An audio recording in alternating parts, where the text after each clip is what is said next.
Muslims across the country denouncing the Orlando shooting, members of the religion taking to social media and providing statements claiming that the shooter does not represent them.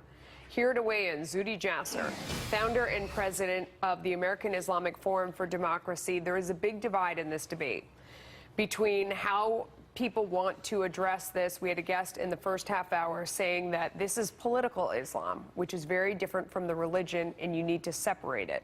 Does that make sense to you? Well, certainly that's been what I've been dedicated to, is defeating political Islam. But by acknowledging that it's Islam, a form of Islam, then we all have a seat at the table. And just as our country was founded on the defeat of Christian theocracy, Muslims need to now go through that same process, and all of us need to be engaged. We can't simply dismiss it, as most of the clerics we've seen, even the one that was in Florida, you got this sense, yes, he said everybody should report to the FBI, but yet he wasn't angry. Yet you're not hearing a declaration of war from American Muslims to say we need to declare war on not only ISIS, but all forms of political Islam that are theocracies, and we are the ones that need to step up and defeat this ideology. It's not just, you know, the violent homophobia, it's the nonviolent homophobia that leads to that, the nonviolent anti-Semitism, the nonviolent misogyny, and we're not hearing any of that come out of our community. Why? Why do you think that is? Denial, fear.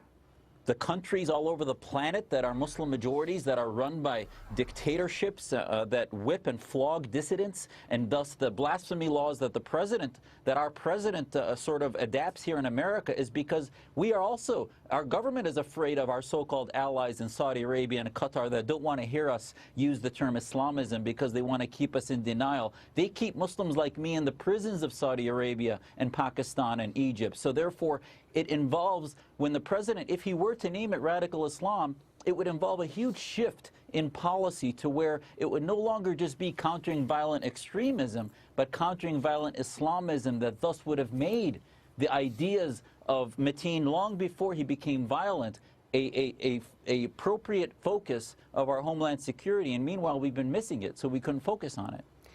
Do we also need to go and wipe out ISIS at its source, as Donald Trump has said, as a lot of people have said? And we heard that Governor Rick Scott from Florida earlier today saying that he can only do so much at a local level, that ultimately the problem has to be wiped out at the source. He only has so much power. Is that true?